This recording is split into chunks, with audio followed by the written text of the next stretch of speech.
Bismillahirrahmanirrahim. Innal hamdalillah nahmaduhu wa nasta'inuhu wa nastaghfiruh wa na'udzu billahi min shururi anfusina wa min sayyiati a'malina. Man yahdihillahu fala mudilla lahu wa man yudlilhu fala hadiya lahu. Wa asyhadu an la ilaha illallah wahdahu la syarika lahu wa asyhadu anna Muhammadan 'abduhu wa rasuluhu. Amma ba'd.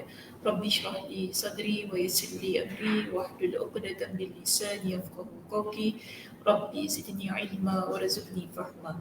Allahumma inna nas'aluka ilman nafi'a wa rizqan thayyiba wa amalan mutaqabbala. Assalamualaikum warahmatullahi wabarakatuh. Suara saya kuat? Suara kuat? Betul? Tak kuat sangat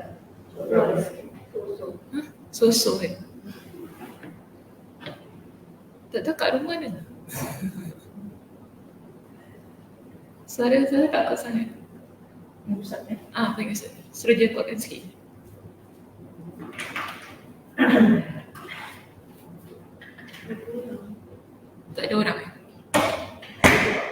air raya lah. Air raya? Ya. Oh.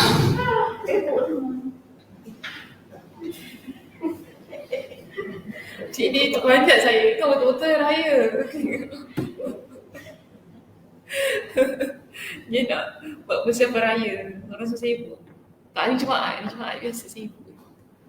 Tengah urus ni. Dah. Ustazah, mic dia tengok dia punya dekat sponsor Ustazah kan? Tak. Dekat. Ni kat atas tu. Pusing. Okey. Patutlah. Kenapa macam itu? Pasal apa? Siapa yang bagi Itu pasal siapa yang pandai-pandai pandang ke atas? Mana saya tahu? Dan nanti saya buat yang siapkan. Yang siapkan. Okey, sponsor masuk. Terima kasih. Itulah siapa yang pergi pusing ke belakang? Okey, kalau yang kami kalau Ustazah nak mengajar. Test mic dulu. Okey. Lepas tu tengok dia position.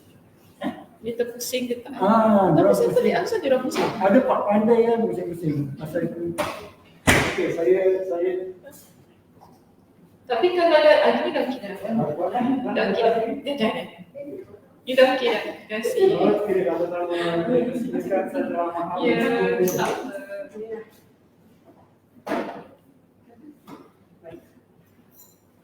Tak. Kenapa tak duduk sini? Mana depan sangat? Ya, sedih. Mata bertentang. Nanti mata kau. Apa bertentang mata? Apa salahnya sekali bertentang mata? Saya tak tahu tekan lagi pagi. Kalau macam ini okey? Ni okey Okey. Mana Kak Azhar? Tak tahu. Kak Ina risau dah betul-betul. Mana khusus? Mana pergi semua orang ni? Liza tak tahu Liza ni? Liza tak tanya tak? Amboi semua cuti-cuti ni. Belum raya. Betul juga cakap cik tadi. Betul lah orang tak datang hari ni. Semua prepare hari raya. Ke saya yang cepat hari ni.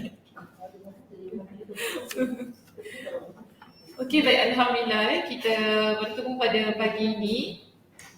Kita akan menyambung perbincangan kitab kita. Kenapa?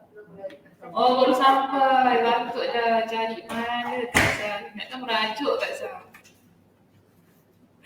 Okey, kita buka surat berapa? Cik Ya, tak nafas tu Cik Ya.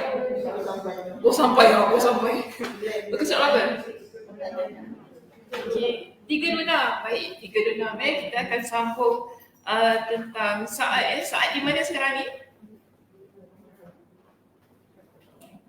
Saat dekat mana? Kuala Lumpur. Bermula. Saat berada di mana? Kita bincang dekat mana saat ni?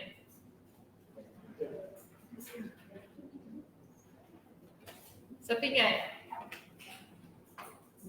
Baru bincang minggu lepas. Saat berada di mana? Kat mana? Dekat Iraq. Saat dekat Iraq. Jadi dia nak pergi menuju pada peperangan apa? Peperangan? Qadisiyah. Okey, peperangan Qadisiyah. Baik, sekarang ni kita lihat bagaimana saat dia mengutus Al-Mughirah bin Syu'bah ke tempat ini untuk bertemu dengan Rustum. Jadi Rustum ni dia panglima perang untuk Parsi. Okey. Baik. Kita lihat di sini ada riwayat daripada Sayyid. Sayyid meriwayatkan dari syekhnya ketika dua pasukan saling berhadapan. Maknanya mereka ni dah nak berperang ya. Maka Rustum mengirim seorang pasukannya kepada Sa'ad dan meminta agar mengirimkan padanya seorang yang piawai untuk diajak berdialog. Piawai maksudnya apa? Piawai. Orang yang berkaliber, yang bijak, pandai untuk berbicara dengan dia. Maka segera Sa'ad mengutus siapa di sini? Al-Mughirah. Sa'ad mengutus Al-Mughirah ibn Syu'bah. Baik, ketika bertemu dengan Rustum, dengannya Rustum berkata, jadi maknanya ketika Rustum ni bertemu dengan Al-Mughirah ibn Syu'bah, Rustum pun beritahu kepada Al-Mughirah, dia kata begini, sesungguhnya kalian adalah tetangga kami, sebelumnya kami selalu berbuat baik kepada kalian dan menahan diri untuk tidak menyakiti kalian. Maka kembalilah ke negeri kalian, kami tidak akan mencegah dan menghalang jalur perdagangan kalian untuk masuk ke negeri kami. Jadi, Rustum cakap apa tu kat situ? Dia cakap apa tu? Maknanya dia nak apa? Perdamaian? Tak. Kalau perdamaian, dia kena bayar jizyah. Sekarang ni apa dia nak? Tadi kita baca kan, dia kata apa tu, selama ni dia anggap tentera muslimin ni macam jiran kan, jiran. Dan dia kata kita selalu buat baik dengan tentera muslimin dan kita tegar, macam kita cegah diri kita ni daripada nak menyakiti tentera muslimin. Lepas tu dia kata apa tadi? Kembalilah ke negeri kalian. Maknanya cakap apa? Suruh balik. Betul, dia suruh balik. Dia suruh tentera muslimin balik. Kan, dia tak nak perang. Dia kata, baliklah dekat negeri kalian. Kalau kalian balik, kita tak halang, maknanya kita tak musnahkan tentera muslimin, kita tak cegah. Dan kalau mereka balik pun, mereka ni takkan halang lah kalau sekiranya ada perdagangan yang berlaku di Iraq ni antara kerajaan Iraq dan juga kerajaan Islam Madinah pada masa itu. Jadi maknanya dengan kata lain, senang kata dia kata baliklah negeri, tak payah sibuk-sibuk nak ambil negeri kita macam tu. Baik, jadi apa jawab Al-Mughirah di sini? Al-Mughirah dia memberikan jawapan. Dia kata, kami tidak menginginkan dunia, tetapi yang kami cari dan harapkan adalah akhirat. Dan Allah telah mengutus Rasulnya kepada kami dan berkata padanya, sesungguhnya aku akan menghalang, sesungguhnya aku akan mengalahkan orang-orang yang tidak mahu beragama dengan agama yang aku turunkan, dan aku akan menghukum mereka melalui tangan umatku, dan aku akan tetap memenangkan mereka selama mereka tetap mengakui agama ini. Inilah agama yang hak, siapa saja yang menolaknya akan dihinakan, dan yang berpegang teguh dengannya akan dimuliakan. Okey, ini jawapan Al-Mughirah. Jadi maknanya apa? Al-Mughirah kata apa kat situ?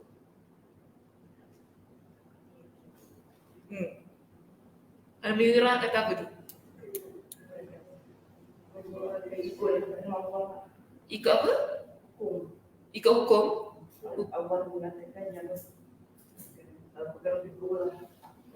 Berpegang teguh dengan Islam. Okey. Ada poin lain dekat situ? Macam mana? Kak Ramadan?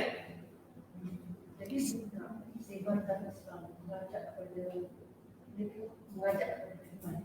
mengajak kepada beriman Islam. Okey, tadi kita ambil balik dialog Rustum. Rustum kata balik. Kalau balik, kita tak cegah, kita tak halang kalau nanti ada apa-apa aktiviti perdagangan dengan kita ataupun di Iraq ini. Yang penting kalian balik. Ini kata Rustum. Al-Mughirah ibn Syu'bah dia jawab, dia kata apa? Kita tak nak dunia, kita nak akhirat. Jadi maknanya maknanya kita akan tetap berperang. Sebab apa yang Rustum janjikan itu adalah berkaitan dengan dunia.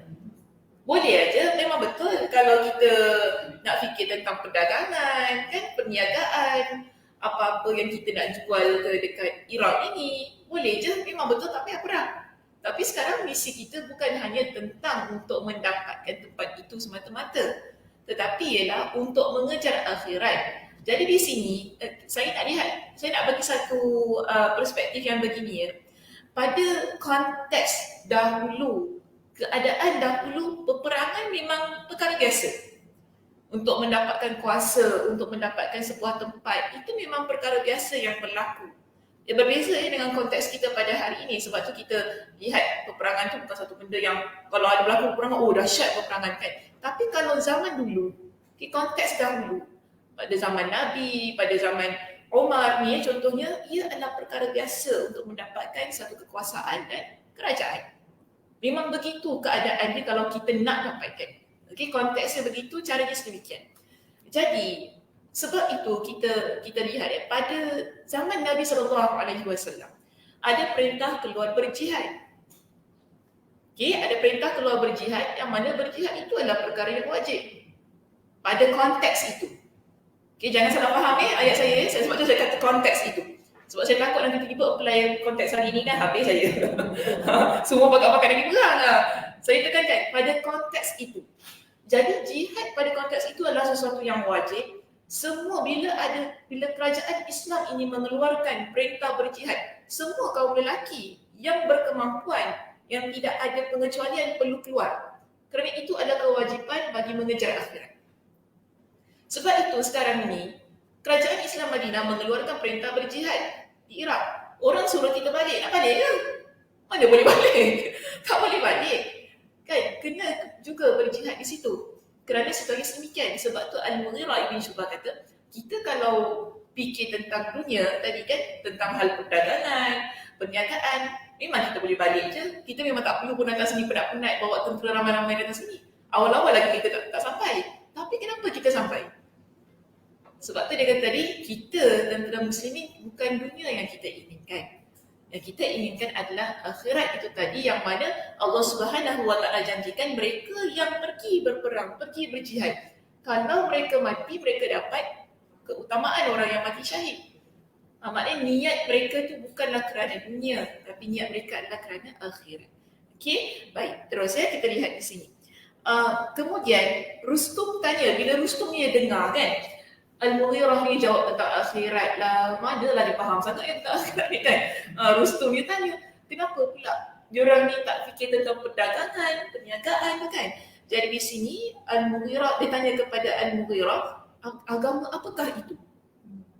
Agama apakah itu yang mengajar tentang akhirat? Agama apakah itu yang mengajar tentang perlu menyebarkan agama, perlu menyebarkan tentang Allah ni semua kan. Jadi dia nak tahu lebih lanjut tentang hari ini. Di sini Al-Mughirah pun dia jawab. Dia kata gini, adapun asas yang tidak akan sah keislaman seseorang kecuali dengannya adalah bersaksi bahawa tiada ilah yang berhak disembah dengan benar kecuali Allah dan Muhammad adalah utusan Allah, serta mengakui seluruh syariat yang datang dari Allah. Jadi Al-Mughirah dijelaskan macam mana tu? Rustum tanya, sekarang yang kalian bawa ni agama apa? Sehingga kalian betul-betul lah kata bermati-matian bukan kerana dunia. Bermati-matian, sedangkan kita tahu tentera Parsi ni bukan calon-calon tentera tu. Ni kalau sekali masuk perang belum tentu boleh balik, tentera Parsi ni. Jadi si Rustum ni heranlah, kita dah bagi kalian peluang untuk hidup. Kan baliklah negeri. Kenapa tak nak dapat peluang hidup ni? Kenapa mesti nak bermati-matian tu tadi? Sebab tu Rustum tanya, ni agama apa ni? Orang suruh balik, nak bagi chance untuk hidup, tak nak pula kan? Sebab itu di sini, bila ditanya tadi, Al-Mughirah jawab, asas agama kita. Apa dia kata tadi asasnya? Apa asasnya?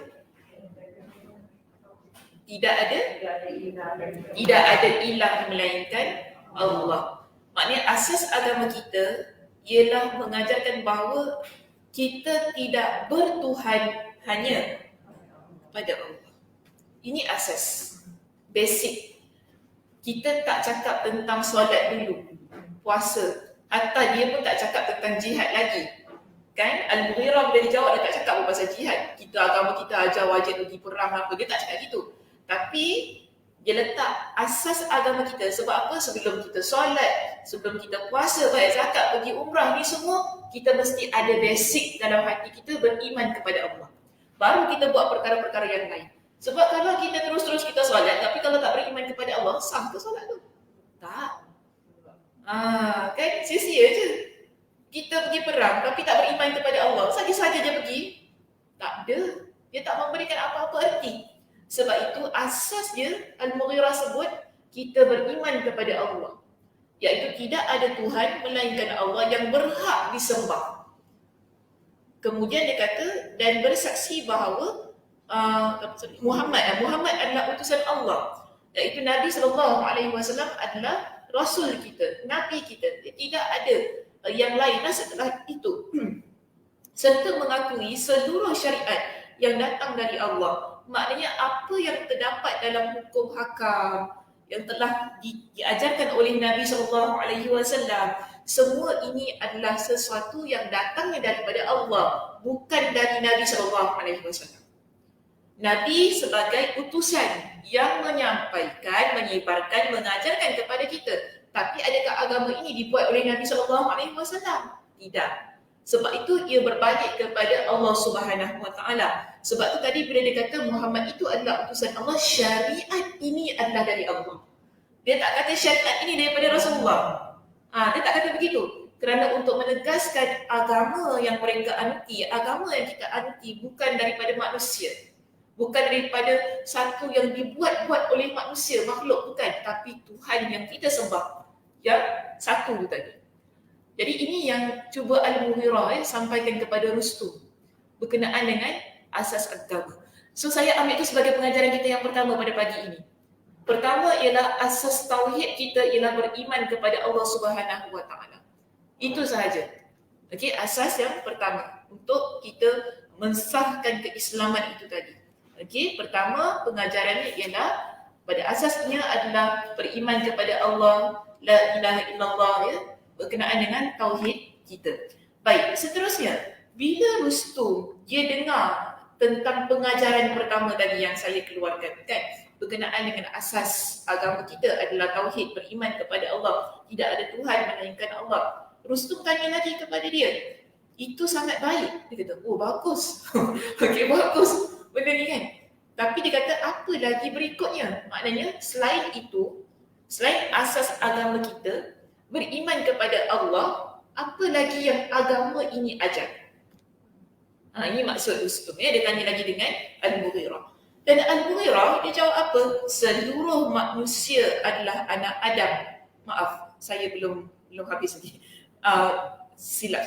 Dia kata apa? Kami diutus untuk mengeluarkan dan membebaskan manusia dari perbudakan. Perbudakan maksudnya apa? Perhambaan. Sistem perhambaan. Okey? Sesama manusia agar merdeka dan hanya menjadi hamba Allah semata. Maknanya Al-Mughirah, kita ambil ini sebagai pengajaran yang kedua. Okay? Al-Mughirah dia hendak kata kepada Rustum, dalam agama kami mengajarkan bahawa semua yes, tahu tak? Dalam agama kami mengajarkan bahawa semua manusia ini adalah anak Adam. Maknanya kita ni bukan hamba manusia. Okey, apapun status kita. Mungkin kita sebagai pekerja, tapi adakah kita hamba kepada employer kita? Tak. Kita tidak ada sistem yang begitu. Dalam agama kita tak mengajarkan sedemikian. Masyarakat jahiliyah sebelum kedatangan Islam begitu keadaan kehidupan mereka. Hamba adalah hamba. Tak boleh sama dengan tuannya. Kalau dia bekerja, dia adalah hamba kita. Status takkan sama. Dan mereka ada status-status lah. Orang kata tai-tai, yang tai-tai lain, yang orang atas sekayangan lain, kan? Dia biasa-biasa. Kalau dah hamba-hamba, kalian tahu akan diperbudakkan, maknanya diperhambakan sampai bila-bila. Itu sistem masyarakat jahiliyah. Bila agama Islam ini datang, Nabi SAW diutus sebagai Nabi dan Rasul. Nabi mengeluarkan manusia daripada sistem itu. Mereka yang menganut agama Islam, dalam agama Islam tidak mengajarkan sistem perhambaan. Kerana apa? Kita semua adalah anak Adam. Kenapa kita kata kita anak Adam? Memanglah kalau bapak kita nama Adam, kita anak Adam. Kenapa begitu? Jatuh dah.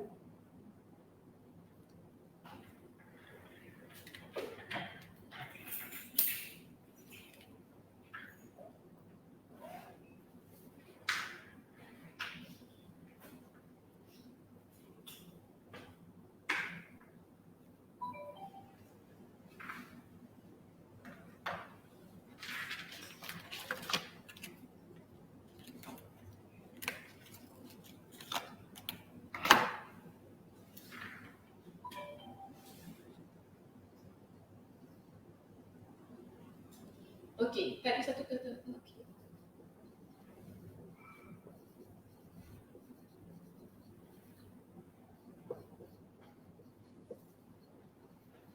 Kenapa ini saya dah habis?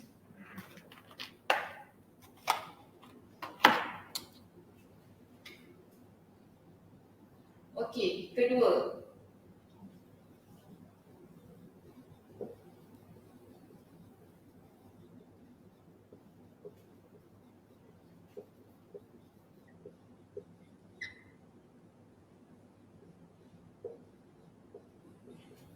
Dalam arti kata lain, kita kata kita semua ni hamba Allah.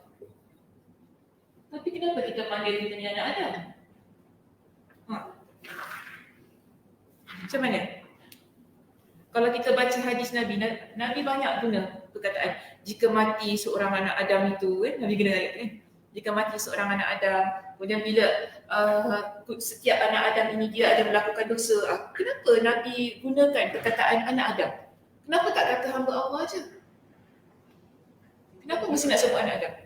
Allah ciptakan Adam sebagai Adam dan Hawa. Sebab Allah ciptakan Adam dan Hawa. Okey. Jadi kenapa Allah ciptakan Adam dan Hawa? Tadi aja, cik kata apa tadi? Allah ciptakan Adam yang pertama hidup di dunia. Allah yang menciptakan Adam yang pertama di dunia. Okey, jadi lepas tu dia explain nak, maksud saya explain lagi. Ibu Hawa lah. Kemudian dia keluar pada syurga. Okey. Jadi kat situ lah membiaknya. Membiak dan menunggu tak membiak. Manusia dan pemulaannya. Membiak macam binatang pula. Manusia. Keturunan. Berketurunan. Okey. Betul lah. Kita panggil kita semua ni anak Adam. Sebab apa? Manusia pertama yang Allah Subhanahu Wa Taala ciptakan ialah Nabi Adam. Okey, daripada Nabi Adam itulah terus keturunan manusia dilahirkan, berkembang kan hinggalah kepada kita hari ini. Daripada satu tu tadi. Sebab tu bila kita ni manusia, kita kata kita ni adalah anak Adam kerana Nabi Adam dianggap sebagai bapa kita yang pertama. Okay, yang merupakan asalnya. So ini sekaligus dia menolak teori lah orang kata kita ni berasal daripada gorila tu. daripada kan ada teori yang disebut yang dulu lah sekarang dah tak ada lah. Dulu pernah digembar-gemburkan yang manusia ni asalnya daripada monyet lah apa kan, sebab penciptaannya nak dekat hampir sama, tapi memang nak dekat sama juga orang nak tengok. Sebab tu kita kalau dah marah macam monyet je. So itu saya story sikit. Saya try sikit. Dulu masa saya belajar dekat UKM kan, dekat UST ni dia memang banyak monyet. Betul banyak monyet. Jadi macam bila saya belajar tu, tingkap bilik saya ni, tingkap bilik saya kalau buka, saya nampak dia punya habitat dia. Dia pukul 4 petang dia mesti keluar tu. Ramai-ramai secara berkumpulan ni ada bawa gendong baby ke apa kan. Kalau baby dengan baby ni gaduh, mak dia gaduh juga tu. Sebab tu keluar teori tu. Betul saya nampak mak dia dengan mak dia gaduh. Gaduh tu kan. Dia peluk anak dia. Yang ni marah, dia marah kan. Mula dia marah budak tu, dia marah anak monyet dia dulu. Lepas tu, mak dia datang. Dia tak terima, gaduh. Betul-betul macam manusia. Nampak betul macam manusia. Kan, dia ada kebijaksanaan dia, pandai. Tapi kalau dia masuk bilik kita, monyet ni suka masuk bilik student. Nanti dia makan buah, cornflakes, semua dah dia keluarkan makanan-makanan tu. Tapi dia tak makan seorang, dia campak untuk member dia kat luar sana. Kita adalah balik daripada kuliah kita, baiknya lah budak ni campak-campak makanan untuk monyet kat luar ni. Rupanya monyet tu masuk dalam bilik tu, monyet tu yang campak makanan untuk kawan tu kan. Ya Allah. Cuma satu yang tak best ni, dia kalau masuk bilik kita dia mesti buat hal. Maksudnya dia akan kencing atas katil. Sebab tu tingkap tu nak kena kunci. Nak kena ni. Tingkap kita kan tingkap yang boleh buka tu kan. Betul tak tingkap lama-lama ni. Dia pandai buka. Ting. Dekat hutan. Ya? Dekat hutan. Memang selalunya kalau universiti ni kita kat dalam hutan cik. Dekat dalam pendalaman tu kan. Yang asalnya hutan yang diorang bersihkan lah. Bina asrama semua. Memang itulah. Jadi macam memang hutan tebal lah. So monyet tu akan keluar cari makanan. Dan dia takut dengan budak lelaki. Dia tak takut dengan budak perempuan. Itu peliknya monyet ni. Kita kalau budak perempuan jalan ni kan, dia ikut di belakang. Jangan pegang plastik. Plastik makanan. Dia akan kejar. Saya pernah kena. Dia akan kejar. Kita lepaskan je lah. Baru beli mi tom yum ke, baru beli nasi goreng ke apa, lepaskan. Jangan lari dengan makanan tu. Memang kena kejar lah. Kita akan buang makanan tu dia dah dapat plastik tu, dia happy lah kan. Dia tengok je kita. Macam tu kan. Tapi itulah macam manusia. Dia memang bijak lah. Yang saya takjub tu bila anak dia bergaduh tu, betul-betul macam mak-mak masa kini. Tak boleh anak kena sikit Kalau mak dulu-dulu tak kisah. Mak dulu tak kisah. Kalau masalah anak dia kat situ juga dia lempang kan. Kalau sekarang tak boleh anak kena jentik sikit. Bukan jentik sikit, kena cakap sikit pun mengamuk mak sekarang kan. Sama moden. Tengok monyet ni ikut peredaran zaman kan. Bukan saya nak samakan manusia dengan monyet, tidak, tapi saya lihat kenapa mungkin ada di kalangan mereka yang mengeluarkan teori itu tadi lah. Tapi kita sebagai seorang yang beriman kepada Allah, kita dapati bahawa penciptaan pertama asal usul kita adalah daripada penciptaan Nabi Adam AS. Maka sebab itu di sini Al-Mughirah, ketika dia beritahu kepada Rustum, agama ini mengajarkan bahawa kita semua manusia ni kita adalah anak Adam. Dan tidak ada sistem perhambaan yang ada dalam agama kami. Jadi bila orang tu, mereka ni menganut agama Islam, bahkan kalau dia bukan Muslim sekalipun, kita tak anggap dia sebagai hamba. Kan? Kalau kita ada pekerja yang non-Muslim, kita tak kata, dia ni hamba. Tak. Kita tetap lihat dia sebagai insan, manusia yang berhak diberikan hak, yang memiliki maruah, memiliki kehormatan, yang perlu dihormati, yang perlu diberikan hak yang sama sebagaimana manusia yang merdeka. Jadi ini yang diajarkan oleh agama kita. Jadi bila Rustum ni dengar, dia kata apa? Rustum kembali berkata, itu juga sangat baik. Dan agama kalian pertama tadi ajar tentang tidak ada Tuhan melainkan Allah. Kemudian yang kedua, agama kalian ajar tidak ada sistem perhambaan. Kemudian yang ketiga, dia tanya, jadi apa lagi selain daripada itu? Dia tanya kan? Dan Al-Mughirah pun menjawab, seluruh manusia. Mana tadi? Tadi saya dah combinekan seluruh manusia adalah anak Adam dan mereka seluruhnya bersaudara. Okey. So sekarang kita masuk pada poin yang lain. Bukan Syah. Assalamualaikum. Seluruh manusia adalah anak Adam dan mereka seluruhnya bersaudara dari ayah dan ibu yang satu. Okey. Kita combinekan tadi. Ataupun bolehlah kita bawa kepada poin yang ketiga di sini. Satu tadi dah kata anak Adam, yang kedua tadi semua manusia adalah anak Adam, tidak ada sistem perhambaan. Kenapa jadi sedemikian? Kerana kita semua adalah bersaudara. So this one point yang third, nombor 3.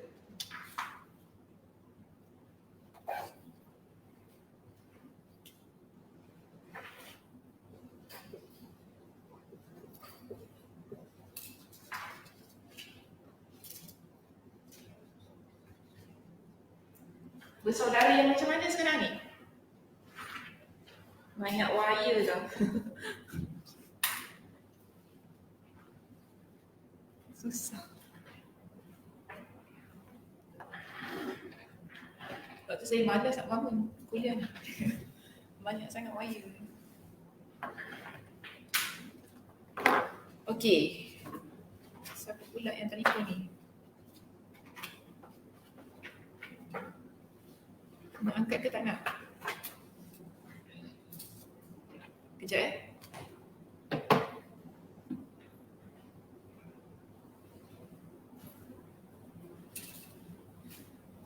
Assalamualaikum. Oh, I'm not at home. Can you leave the parcel at the gate? Okay, thanks. Yes, thank you. Thank you. Bye.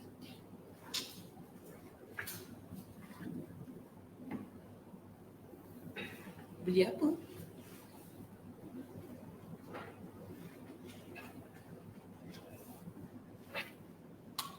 Okey, baik. Jadi tadi yang nombor 3 kan kata seluruh manusia adalah anak Adam dan mereka seluruhnya bersaudara, ayah dan ibu yang satu. Okey, ayah dan ibu yang satu. Maknanya tadi kita relatekan dengan Nabi Adam tadi, kemudian tidak ada yang di kalangan mereka ini merupakan kalangan hamba melainkan hamba Allah. Seterusnya yang ketiga kita sebutkan di sini ialah kita semua adalah bersaudara. Bersaudara yang bagaimana di sini? Macam mana? Keturunan. Islam. Saudara seislam. Betul. Okay. Saudara seislam. Jadi ini sebagaimana yang Allah Subhanahu Wa Taala sebutkan dalam surah Al-Hujurat. Okay, kita boleh refer surah Al-Hujurat ayat yang ke-10. Allah kata apa dalam surah Al-Hujurat ayat ke-10? Boleh buka apps Al-Quran? Bagi homework Sila. Lihat Al-Quran surah Al-Hujurat ayat yang ke-10. Allah kata apa dalam surah itu?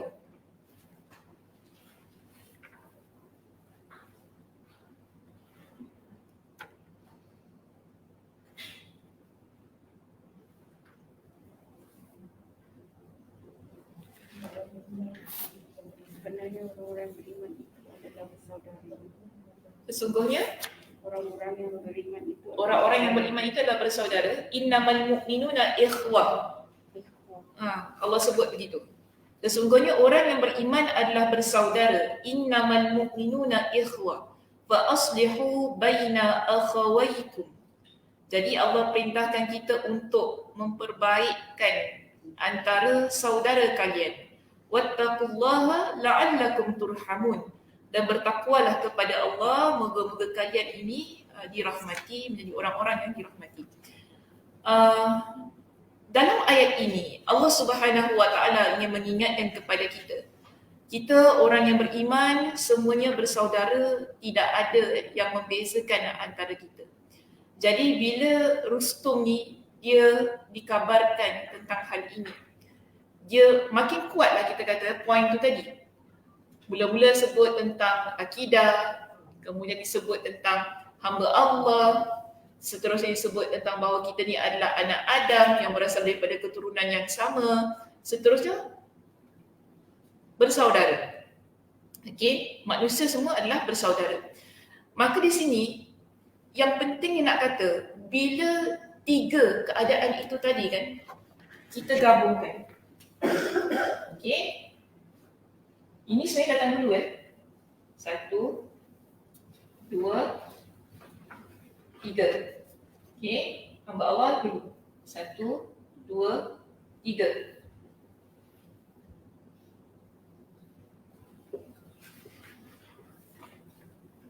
Bila 3 ciri ini ada dalam diri seseorang manusia, dia sedar dia hamba Allah, kemudian dia sedar dia adalah anak keturunan daripada Nabi Adam AS, dan kita semua ni adalah manusia yang bersaudara, yang beriman kepada Allah adalah bersaudara. Bila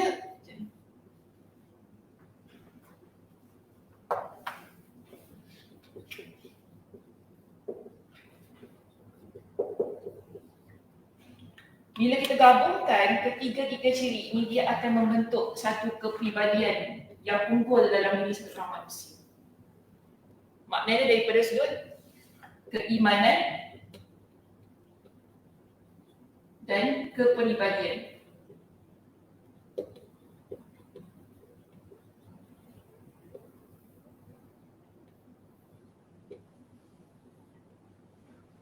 Dua perkara ini dia akan terbentuk sehingga manusia, manusia yang mana mereka ini ada ketiga-tiga hal tersebut, mereka akan faham bahawa tujuan kehidupan mereka di atas muka bumi ini ialah untuk beribadah kepada Allah Subhanahu wa taala semata. Dia akan sedar bahawa Allah Subhanahu wa taala sebutkan dalam Al-Quran, dalam surah Az-Zariyat, Allah kata apa? Dalam ayat yang ke-56, "Wa ma khalaqtul jinna wal ins illa liya'budun."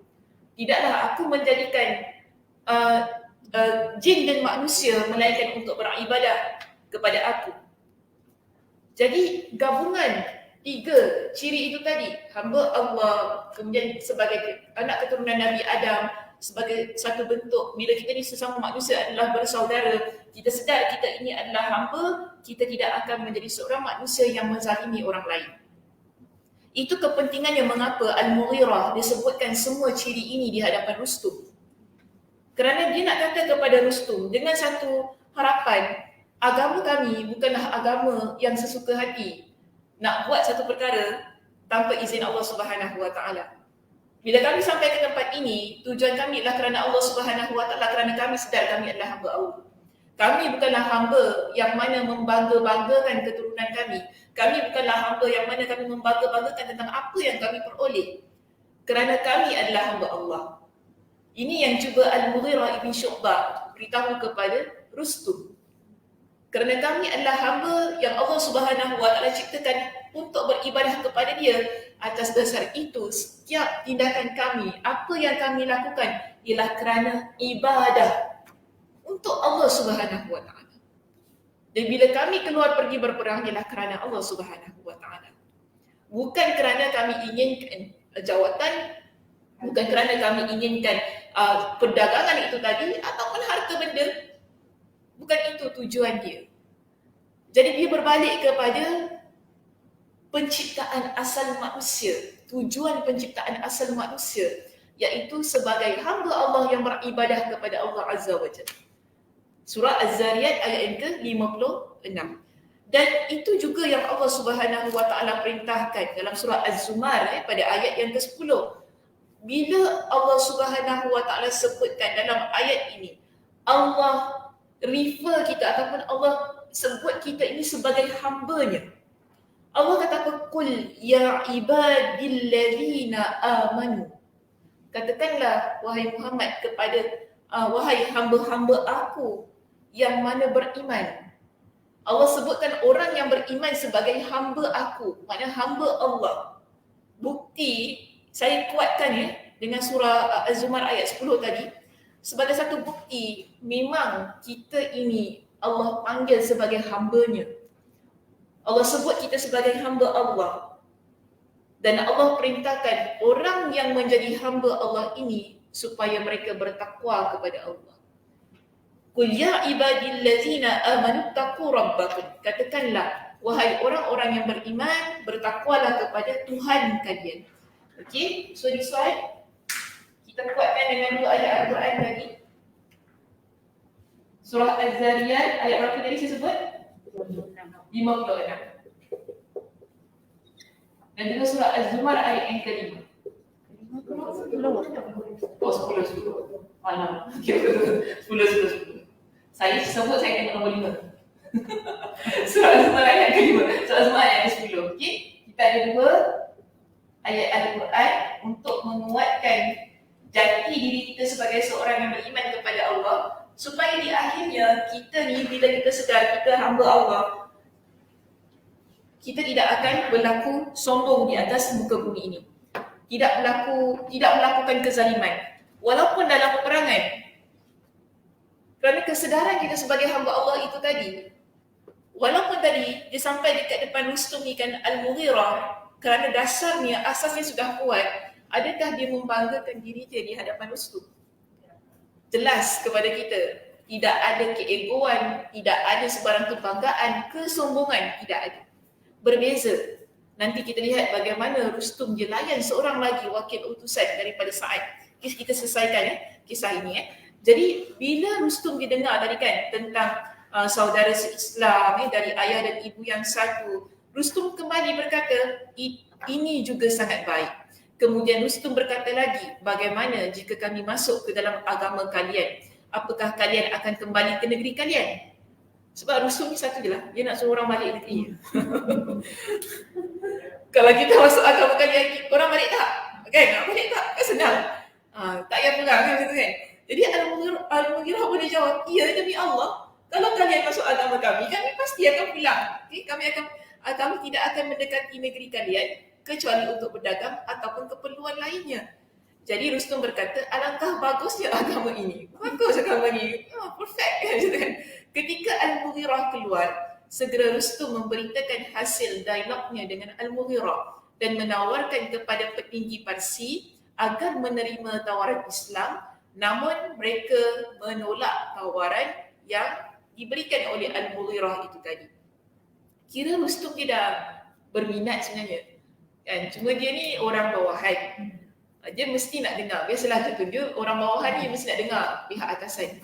Bila dia beritahu kepada pihak atasan, ini cakaplah dengan government dia kan, tentang tawaran Al-Mughirah ataupun tawaran kerajaan Islam Madinah ini, mereka ni tak terima, jadi dia pun perlulah ikut apa yang dikatakan oleh pihak atasan tersebut. Baik, kita lihat di sini. Setelah itu Sa'ad dia memutuskan seorang lagi utusan yang bernama Rabi' bin Amir. Setelah itu Sa'ad mengutus utusan lainnya kepada Rustum, iaitu Rabi' bin Amir al-Thaqafi. Maka Rabi' ini dia segera untuk menemuinya. Sementara mereka telah menghiasi pertemuan itu dengan bantal-bantal yang dirajut dengan benang emas serta permaidani yang terbuat dari sutera. Mereka mempertontonkan kepada Rabi' ibn Amir al-Thaqafi pelbagai macam perhiasan berupa yakut, ni barang-barang kemas, berupa yakut, permata-permata mahal dan perhiasan-perhiasan lainnya yang menyilaukan mata. Ni orang kata moncar. Kalau tengok, lilak-lilak macam tu kan. Dia masuk tu tengok semua ni kan. Sementara Rabi' ni dia masuk dengan hanya menggunakan baju yang sangat sederhana, dengan pedang, perisai dan kuda yang pendek. Sian pula cakap kuda pendek, kuda kecil lah ya. Kuda yang kecil. So Rabi' masih tetap di atas kudanya hingga menginjak hujung permaidani. Kemudian dia turun serta mengikatkan kuda tersebut di sebahagian bantal-bantal yang terhampat. Okey, apa motif? Motif? Apa motif? Mereka ni memaparkan ataupun menghamparkan dengan perhiasan yang sedemikian.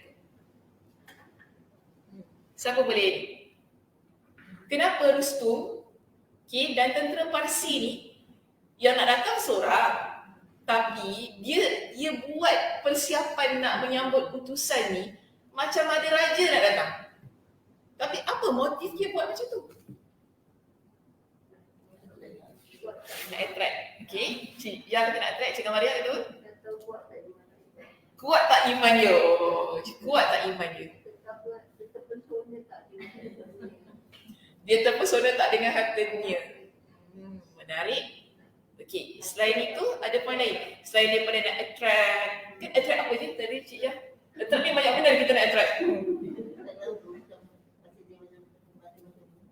Oh sama lah macam Cik Maria katakan, iman dia tergoda tergoda dengan harta dunia. Kalau iman tergoda jadi apa? Tak jadi nak cakap gitu. Belum lagi. Berbelah bahagi. Okey. Sekarang poin yang saya dapat daripada Cik Ya, daripada Cik Maria kan, dua-dua nama belakang Ya. Dua Ya ni okay. Dua Cik Ya ni kan, belakang disebutkan bahawa tujuan Rustum buat sedemikian supaya Rabi' ini dia tergoda dengan harta dunia, jadi dia berbelah bahagi. Ada tak point lain selain daripada kita nak menggoyangkan keimanan pihak ini tadi?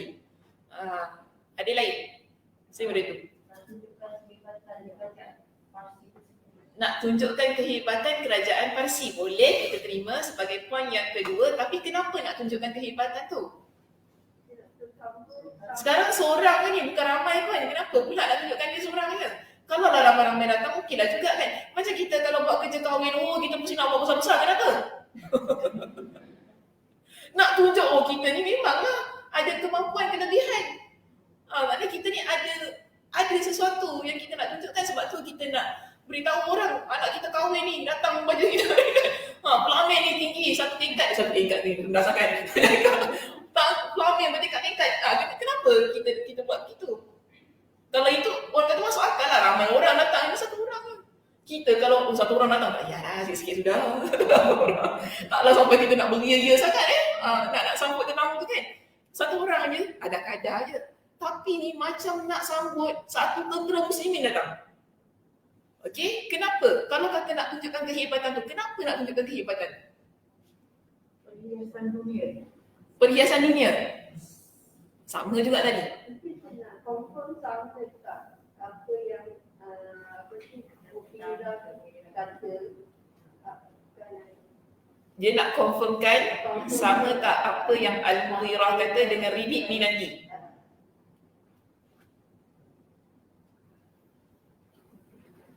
Okey. Kak Ram. Dia macam Terperanjat saya tengok dia angkat tangan. Macam nak sumpah.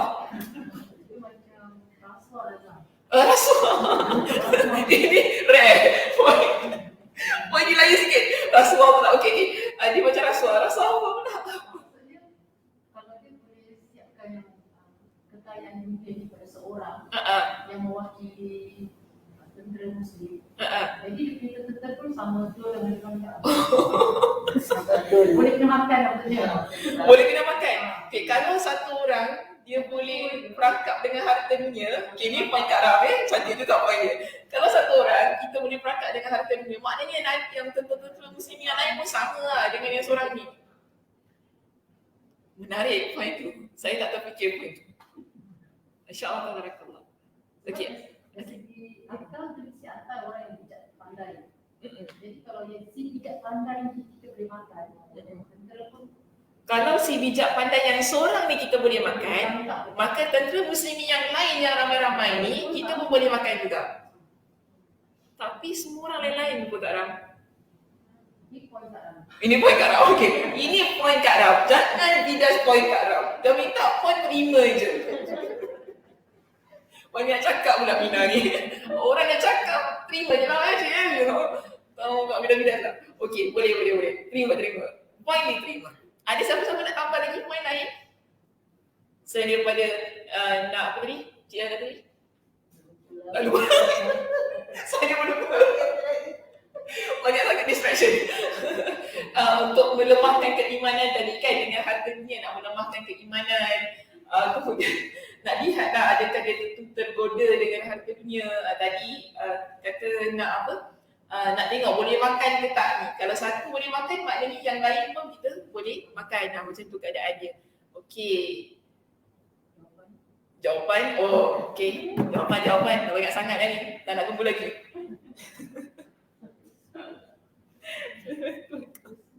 Okey, sebenarnya macam ni.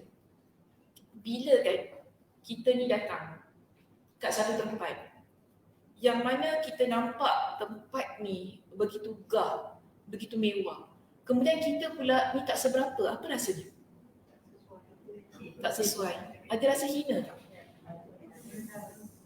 Kita akan rasa hina. Kita rasa macam mana saya nak masuk tempat ni? Pakaian saya macam ni. Pasal bawa kuda pendek tu.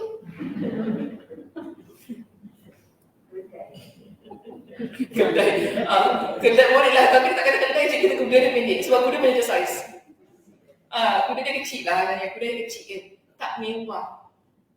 Dia tak datang bawa apa-apa.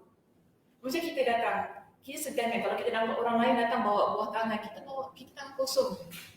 apa rasa dia tersegan kan. Tak payahlah, malu lah nak masuk tu kan. Kita malu nak masuk tempat tu. Kita akan pulang. Ini sebenarnya tujuannya. Dia nak buat Ribiak ni rasa kalian tentera muslimin tak sesuai dengan kita. Bukan tandingannya. Itu saja. Bukan tandingan kita. Baliklah macam tu. Balik. Dia punya point satu. Balik. Korang balik itu je. Daripada awal tadi kan Musturi nak mereka tentera muslimin ni balik. Balik je. Jangan, tak payah nak fight kita. Tak sesuai. Tak setanding. Sebab itu, walaupun satu je datang, dia tampilkan dengan harta yang begitu banyak, yakut, permata, kilauan emas sampai berkilau-kilau tempat tu. Padahal satu orang datang. Dia nak kata kepada Ribiak, kau dan anggota tentera engkau tak setanding dengan kita ni tentera Parsi. Kita ni kaya. Okey? Kau ni datang dalam keadaan yang macam ini, ada hati nak fight kita. Maknanya nak menjatuh, secara tak langsung saya kata nak merendahkan maruah tentera kaum muslimin. Supaya Ribiak ni dia rasa macam alamak, dah macam gini sampai-sampai kan orang tak kita kalau saya saya tak masuk. Seriously saya kata, kita rasa segan kan? Apa ni makan macam ni, masuk tempat gini. Dia segan. Kita akan ada rasa macam itu. Tak sesuai lah tempat ni untuk saya. Kita tak jadi nak ada orang kata berbual, nak musyawarah dengan orang. Dia punya first impression is very important, betul tak? Kita selalu katakan first impression. Dulu saya ingat, masa saya remaja, saya kalau jalan dengan kawan saya kata, Sakinah, asal kau pakai ini, first impression is very important. Masa tu usia 18 tahun. Kawan kita dah keluarkan ayat, kan? Tak apa, first impression is very important. Sebab apa kita nak pergi masjid ni, kita nak minta kerja kot, macam tu. Tak, kita bukan minta kerja, kita ada benda lah kita buat macam satu kerja tu kan, untuk wakil kelas kan. Masa pakai gini nanti first impression is very important. Dia kata, oh ya macam tu, kita budak-budak masa tak kisah. Kan apa kau pakai-pakai dia tu, kau nak terima, aku terima, tak nak sudah.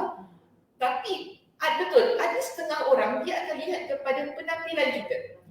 Kan? Dia akan lihat pada penampilan kita, dia akan lihat pada bagaimana kita berpakaian untuk menunjukkan status kita ni bagaimana.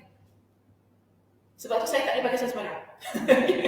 Dia ada identiti dia untuk orang melihat kita ni bagaimana sebagai satu bentuk penghormatan. Jadi di sini, bila Ribiak dia datang dalam keadaan yang sedemikian, dia sambut dengan satu situasi yang begitu mewah, begitu gah. Tapi kita nampak kan, adakah Ribiak tu dia heran sangat? Adakah dia heran? Dia tak heran. Tentera muslimin jangan main-main. Tak payah, dia tak ada benda dia. Kau nak bagi aku permata, bagilah. Adakah moncang kita kelik-kelik? Tak ada, tentera muslimin bukan macam kita. Kita orang perempuan pantang tengok makcik pakai begini.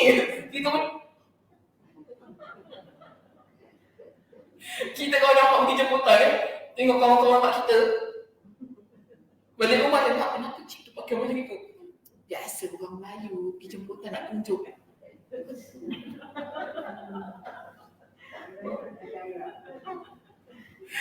Kita ni yang budak-budak pelik.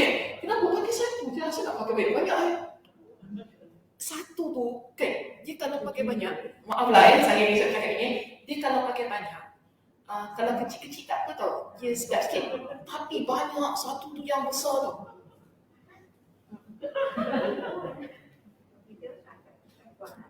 Kita macam, kita tengok, pelik ni. Tapi dia apa-apa.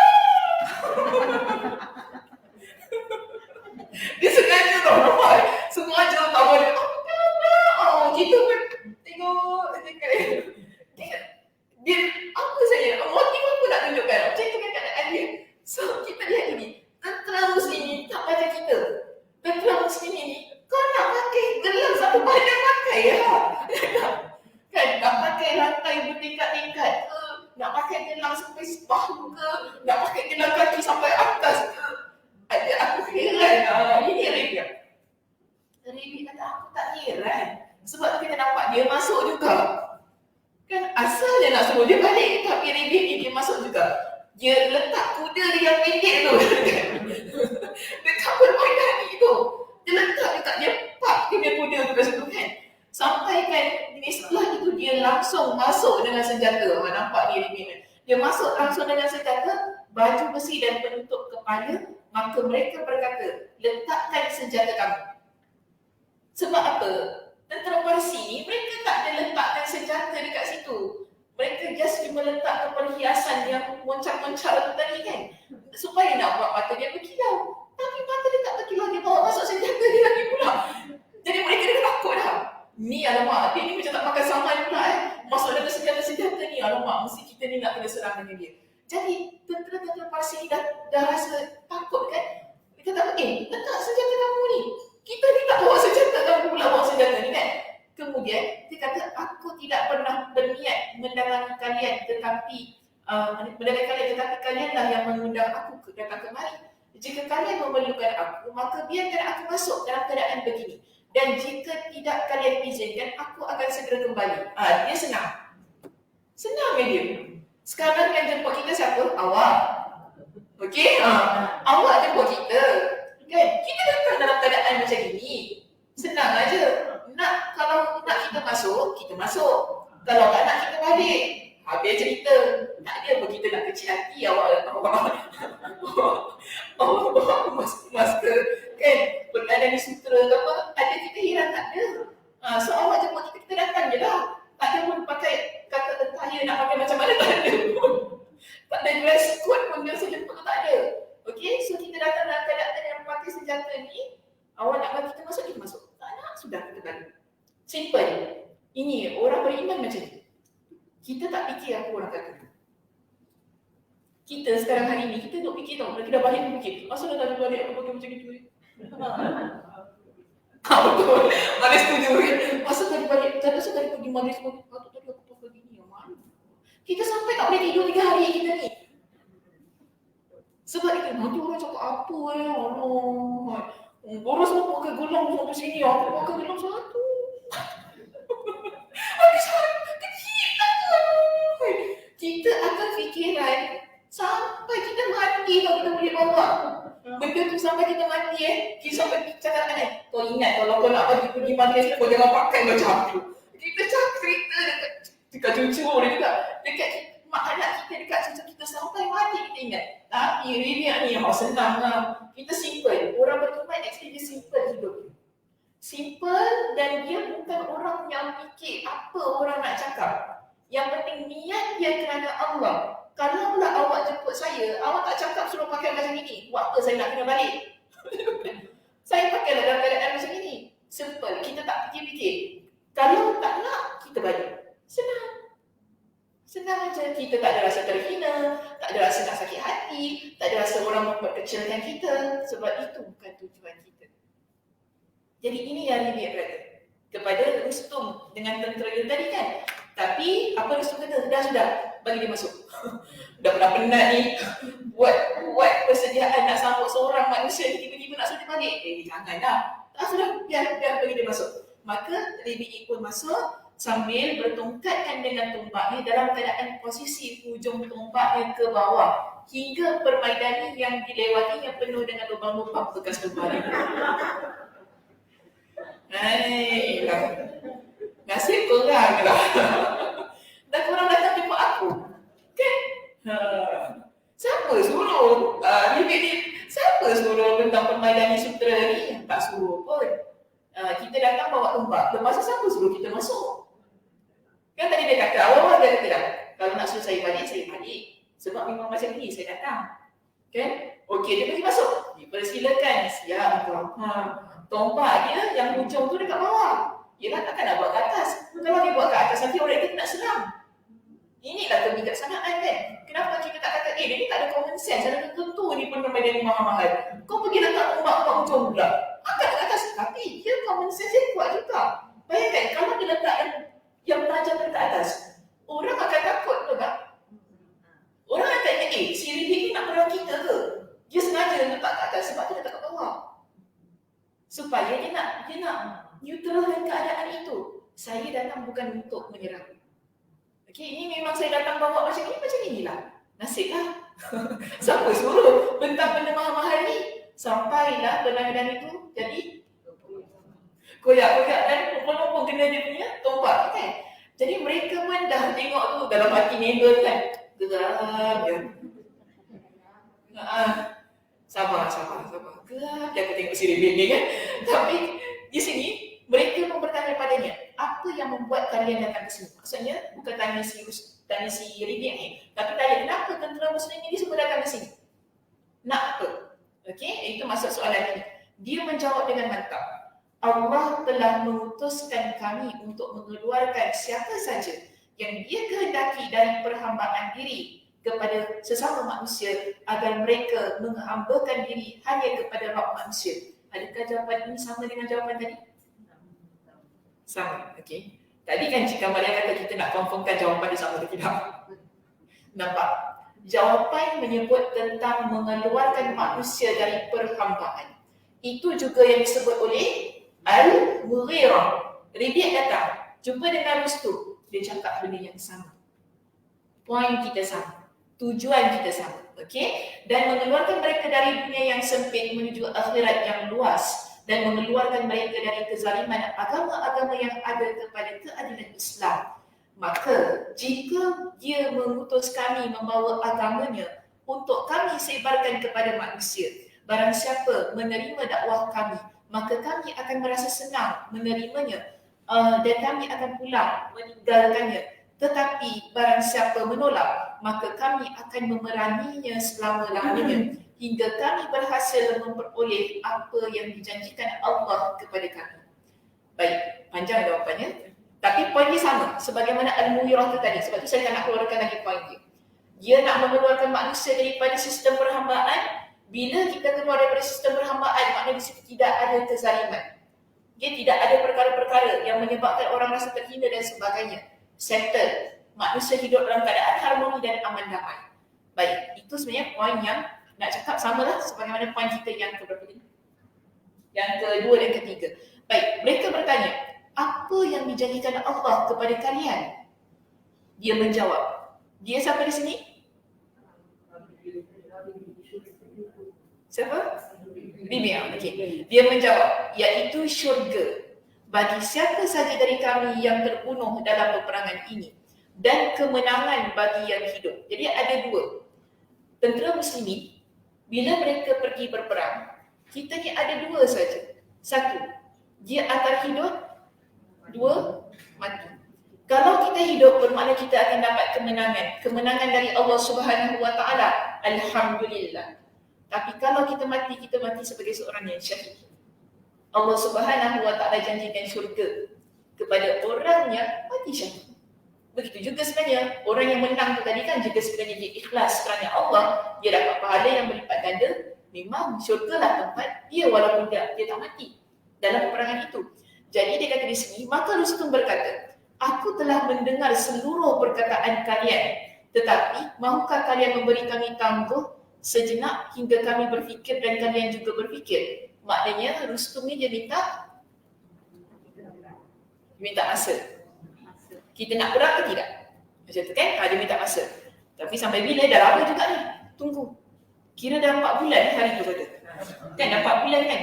Kita tangguh peperangan kan? Kita tangguh peperangan. Macam kita Melayu. Yang mereka ni lah, mereka yang tangguh-tangguh peperangan ni. Jadi, siapa ni? Rebek ni tanya kepada Rustum. Ya, boleh, tak masalah. Berapa hari kalian minta ditangguhkan? 1 atau 2 hari? Dia tanya kan? Yang si Rustum kata apa? Tidak. Tetapi hingga kami menulis surat kepada para petinggi kami dan para pemimpin kaum kami. Maknanya bila tu dia tak bagi satu masa yang tetap. Rebek kata boleh je, kita nak tangguh 1 atau 2 hari. Maknanya ada ketetapannya. Tapi si Rustum ni jawab samar-samar, tak confirm lagi sampai bila nak tangguh. Dia kata sampai kita tulis surat kepada petinggi kita, kepada pemerintah kami, kepada kaum pemimpin kami semua. Bila nak game ni? Ambil masa yang lama. Tak ada masa yang ditetapkan. Kurang-kurang pun cakap lah 5 hari. Ataupun kata seminggu, 2 minggu. Barulah tentera muslimin boleh tunggu. Kalau tak, kita nak duduk sampai bila dia kat sini? Kerana tujuan kita di situ ialah untuk berperang, untuk berjihad tadi kan. Baik, sebab itu di sini Rebek berkata, Nabi kami tidak pernah mengajarkan kepada kami untuk menunda peperangan setelah mereka mengusung lebih dari 3 hari. Maka silakan kalian berfikir ulang dan pilih satu pilihan jika masa penangguhan berakhir. Maknanya di sini Rabi' yang berikan masa dia 3 hari. Senang. Okey, kita tak nak tunggu lah. Awak nak sampai bila nak tunggu awak tulis ni kan? Nanti dia drag. Jadi dia kata Nabi kami tak pernah beri lebih daripada 3 hari. Sebab tu sila pilih. Kami bagi 3 hari, kalau lepas 3 hari ni tak ada apa-apa kan, kita akan teruskan dengan peperangan. Jadi mereka bertanya, apakah engkau pemimpin mereka? Maknanya engkau pemimpin tentera muslimin? Dia menjawab tidak. Tetapi seluruh kaum muslimin ibarat satu tubuh. Yang paling rendah dari mereka dapat memberikan jaminan keamanan terhadap yang paling tinggi sekalipun. Maknanya, sekali lagi, jawapannya sama sebagaimana Al-Mughirah tadi. Al-Mughirah sebut kita semua bersaudara. Sekarang ini, dia tanya tadi kepada Rabi', adakah engkau pemimpin yang paling tinggi dalam tentera muslimin ini? Dia kata tak, kita semua ibarat satu tubuh yang menggerakkan peperangan ini. Sampai yang paling rendah sekalipun dalam ketenteraan kami memiliki kepentingan untuk menggerakkan ketenteraan tersebut. Okey, jadi akhirnya Rustum segera mengumpulkan para petinggi kaumnya dan berkata kepada mereka, pernahkah kalian melihat seseorang yang perkataannya lebih percaya diri dan lebih jelas ucapannya dari orang ini? Maknanya Rustum ni dia puji keberanian, kefasihan yang ada pada Rabi' Al-Thaqafi itu tadi, kan? Jadi dia tanya dengan orang yang mendengar, pernah tak jumpa dengan orang yang mana bicara dia sepasih ini, sehebat ini, dan dia confident dengan apa yang disebutkan. Sebab apa tadi? Saya kata, diorang ni sengaja kan menghias majlis tadi dengan sedemikian rupa untuk menjatuhkan dia punya rasa percaya diri, keyakinan diri dia, self-confident dia kan. Nak jatuhkan benda tu supaya dia tak berani nak cakap macam ni. Tapi tengok-tengok, oh dah lah koyak kita punya pemain ni. Kemudian cakap dengan begitu berani kan. Ini satu bentuk pujian ya, yang diberikan Rustum kepada Rabi' Al-Thaqafi tersebut. Mereka berkata, jangan sampai, mereka ni maknanya orang-orang yang tanya tadi lah, jangan sampai engkau terpengaruh dengan ucapan anjing. Oh, dia kata Rabi' ni anjing kan? Dan meninggalkan agamamu. Tidakkah kau lihat bagaimana pakaiannya? Mereka lihat pada pakaian dia. Sampai mereka kata orang ni hina. Macam anjing, disebut begitu. Tapi kita lihat Rustum menjawab. Rustum bagi jawapan kepada mereka. Dia berkata kepada mereka, celakalah kalian. Jangan hanya melihat kepada penampilan dan bajunya. Tetapi lihatlah betapa cemerlangnya perkataan, pemikiran dan jalan hidupnya. Sesungguhnya orang Arab tidak pernah merasa bangga dan begitu peduli dengan pakaian dan makanan, tetapi mereka benar-benar menjaga harga diri, iaitu nama baik mereka. Jadi ini jawapan Rustum. Maknanya Rustum kata kepada orang tadi kan, yang dah panggil si Rabi' Al-Thaqafi ni sebagai anjing, dia kata jaga mulut kalian. Jangan kita menilai seseorang daripada penampilan dan pemakaian dia, tapi yang kita lihat, apakah yang dia katakan, apakah yang dia sebut, okay? Apakah yang menjadi pemikiran dia dan bagaimana lifestyle dia, jalan hidup dia tu macam mana? Adakah jalan hidup dia jalan hidup yang baik? Sebab kalau kita pakai pakaian yang cantik macam mana sekalipun, tapi kalau perkataan kita perkataan yang tidak baik, adakah itu baik? Tak. Kalau pemikiran kita pemikiran yang tandus atau pemikiran yang memang level bawah, tapi kita pakai cantik lah sekarang ni kan? Contoh saya kata, kita pakai gelap sampai sini, tapi kalau ni tak ada, kalau pemikiran kebijaksanaan tak ada pun tak guna. Senang kata, orang kalau cantik, tapi kalau otak tak ada, tak payahlah kan? Dia punya pemikiran tak ada, sudahlah ya. Cakap pun cakap yang menyakitkan hati orang, lebih baik tak payah cakap. Dia tak guna, apa kita pakai pun tak guna. Sebab itu ini yang Rustum beritahu kepada tentera dia yang ada dekat situ kan, dekat majlis tadi. Jangan lihat pada penampilan Rabi'ah Al-Thaqafi, tapi kita lihat macam mana dia cakap. Masya Allah tadi kan dia berbual dengan penuh keberanian. Walaupun pada awalnya kita cuba untuk menjatuhkan nilai ataupun harga diri dia dengan apa yang kita ada, tapi dia penuh berani, penuh kefasihan, dia berbual tu tak ada apa-apa. Kerana apa?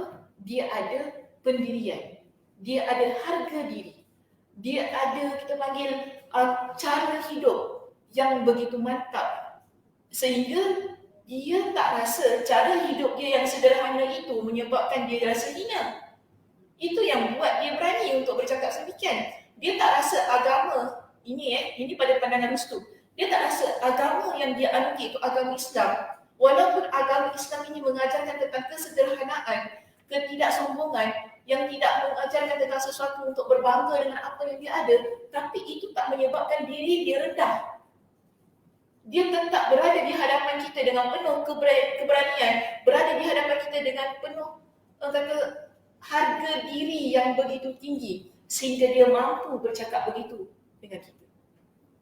Sebab tu macam tu juga, ini poin kita yang terakhir. Ya, kita tak boleh menilai orang dengan gaya hidup dia. Kita tak boleh kata, oh sebab dia gaya hidup dia macam ni, lifestyle dia macam mewah kan, dia tu bagus. Kita tak nilai orang. Kita tengok orang duduk rumah sewa ke apa, oh tak bagus. Gitu kan kita nak nilai orang? Tak. Contoh, kita kata, oh sebab family dia bercerai-berai kan, mak bapak dia bercerai-berai ni, budak ni tak bagus. Macam tu kan tak nilai orang. Atau kita ni anak luar nikah ni, tak bagus ni. Boleh kata gitu? Tak. Kita tak nilai seseorang pada apa yang zahir kita nampak. Ini yang Nabi SAW pesan pada kita. Nabi kata apa? Innallaha la yanzuru ila suwarikum wala amwalikum. Ini hadis riwayat Imam Muslim. Allah tak lihat pada penampilan kalian dan juga harta kalian. Walakin yanzuru ila qulubikum wa a'malikum. Tapi Allah lihat pada apa yang ada dalam hati kalian dan juga amalan kalian. Maksud apa yang ada pada hati kalian ialah keimanan kalian itu bagaimana. Allah lihat pada keimanan kita, ketakwaan kita. Allah lihat pada amalan kita. Allah tak lihat pada baju yang kita pakai. Allah tak lihat pada mahal ke, harta kita ke apa, kereta kita besar ke apa. Allah tak lihat semua itu. Tapi Allah lihat pada bagaimana keimanan kita. Kerana kalau kita ni orang, kalau kita menjadi muslimah yang beriman kepada Allah, bertakwa kepada Allah, gitulah zahir kita. Cara pakaian kita ialah kerana kita bertakwa kepada Allah. Cara penampilan kita, cara kita menguruskan harta kita ialah kerana ketakwaan kita kepada Allah. Itu yang ada dalam hati kita. Dan juga amalan ibadah kita, ia akan terzahir kerana keimanan dan ketakwaan kita kepada Allah. Itu yang Nabi SAW ajarkan. Sebab itu tadi, Rabi'ah Al-Thaqafi tadi, terzahir, kita panggil karisma dia di hadapan Rustum, bukan kerana pakaian dia. Walaupun yang lain tadi melihat pakaian dia pakaian yang tak ada kelas, ya. Tapi Rustum tidak melihat itu. Kerana apa? Yang terzahir pada perbualan dia, tindakan dia daripada hati Rabi'ah Al-Thaqafi itu tadi, kerana keimanan yang ada pada diri dia. Bukan kerana keegoan dan kebanggaan dia. Tujuan dia datang jumpa mereka kerana keimanan kepada Allah, walaupun pakaian dia sederhana, walaupun apa yang dia bawa tidak segah yang mereka tunjukkan, tapi kerana perbualan dia, kerana apa yang dia sampaikan di hadapan Rustum, terlihat karisma dia sebagai seorang yang benar-benar beriman kepada Allah. Itu semua zahir terhasil daripada keimanan yang ada dalam hati dia. Sama juga hidup kita. Kalau iman kita mantap, ketakwaan kita mantap, zahir kita juga akan mantap. Walaupun kita adalah orang yang sederhana. Dia begitu. Kita jangan kejarkan untuk kita kata, oh saya mesti pakai pakaian yang mahal, saya mesti pakai itu, saya mesti pakai ini. Jangan kejarkan begitu. Kita, yang penting kita pakai pakaian yang menutup aurat kita. Okey, pakaian yang menutup aurat kita. Tak kira lah tudung kita harga 1 juta ke apa, tak kira. Ada orang gitu, oh tak boleh saya kena pakai tudung dak. Contohlah. Saya kena pakai tudung mahal, ni Ariani. Manik-manik kata kan. Saya sebut brand ni bukan sebab apa. Sebab ini kadang-kadang kebanggaan ni. Sengaja saya sebut kadang-kadang dia menjadi kebanggaan muslimah-muslimah kita. Tengok dia pakai tudung apa? Alah tudung. Murah tepat kat Jakarta. Ada orang yang begitu. Dia menjadi satu lifestyle kan. Dia tersahih pada apa yang kita pakai, penampilan. Ya, kita kena banyak muhasabah diri kita. Jangan kita melihat mentang-mentang orang tu pakai baju beli dekat Gelang tingkat 2 tu, kita kata, ada dekat pasar Gelang. Tak ada kelas kita. Kita orang ini, kan ini, this is not our lifestyle. Dia kata kan? Kadang-kadang begitu betul. Jangan campur dengan orang-orang macam ini tau. Kadang mungkin ada antara kita ibu-ibu yang kita pesan ke anak-anak kita, jangan kawan dengan orang-orang yang jalan-jalan kat Gelang ni, bukan kita jalan kat Orchard. Betul. Ada orang saya kita jalan dekat Orchard ni. Ini bukan kita punya ni. Jangan kawan dengan budak-budak macam ni. Apa masalahnya? Orchard ramai Pinoy. Kita melihat tempat yang kita kunjungi, tempat kita berbelanja sebagai status yang menunjukkan kita ni high class, kadang-kadang begitu. Tapi kena ingat, dalam agama kita sesekali tidak mengajarkan tentang hal yang sedemikian. Okey? Tapi betul lah, kita dilihat juga pada tempat apa yang kita kunjungi. Kalau tempat itu tidak baik, contohnya, itu betul agama kita ajarkan sedemikian. Kalau seseorang dia mendatangi tempat yang tidak baik, yes, kita boleh menilai tentang hal itu. Tapi cara hidup, cara berbelanja, di mana seseorang itu berbelanja, dengan siapa dia berteman, dalam keadaan dia yang menunjukkan sesuatu yang dia bukan penilaian kita sebenarnya. Sehingga kita memandang rendah kepada orang itu. Kerana tempat dia belanja, apa satu tempat dia pergi hang out dengan teman-teman. Ini satu benda yang tak baik. Kalau kita ada keimanan yang mantap kepada Allah, ketakwaan kepada Allah, dan kita nak jaga amal ibadah kita tidak melihat dan kita tidak menilai orang pada hal yang sedemikian. Cara-cara yang begitu, dia tidak adil dan tidak tepat. Jadi kita kena banyak berhati-hati dalam penilaian itu tadi. Kerana sebenarnya ia bermula daripada diri kita terlebih dahulu. Barulah generasi kita ni akan dapat belajar tentang akhlak menilai orang lain, tentang akhlak ataupun tentang cara untuk kita judge. And dulu-dulu pun orang kata don't judge a book by its cover. Tapi kadang-kadang buku pun kena tengok cover, kalau kadang cover lawa, isi tak lawa pula. Kenapa macam itu? Betul juga kan? Kadang-kadang tengok buku ni menarik, cantik, kalau dia baca, masalah juga kan? Maknanya mengikut kepada kebijaksanaan kita jugalah kan? Bagaimana kita nak menilai. Sama juga kadang-kadang nampak orang pakai kelas tapi pemikiran tak kelas pula. Sama juga zahir itu, cuma sekarang kita nak kata ni, bagaimana keimanan kita yang menjadi keutamaan. Okey, keimanan kita, amal ibadah kita yang menjadi keutamaan, yang menjadi pandangan Allah Subhanahu Wa Taala, bukan apa yang kita nak kejar ni berkenaan dengan penampilan, berkenaan dengan harta, sehingga kita lupa untuk kita sentiasa memperbaiki keimanan kita supaya ia sentiasa berada pada tahap yang Allah Subhanahu Wa Taala puji, bukan manusia puji. Okey, baik, itu sahaja perbincangan kita untuk pagi ini. Terima kasih di atas perhatiannya. Mudah-mudahan Allah Subhanahu Wa Taala memberkati pertemuan kita ini. Minta maaf yang ambil masa lama pula saya bincang ini. Mudah-mudahan Allah Subhanahu Wa Taala memberkati masanya, memberkati kehadirannya, sama ada kuliah online ataupun kuliah fizikal. Okey, saya tutup dengan tasbih kafarah. Subhanakallahumma wa bihamdika asyhadu an la ilaha illa anta astaghfiruka wa atubu ilaik. Assalamualaikum warahmatullahi wabarakatuh.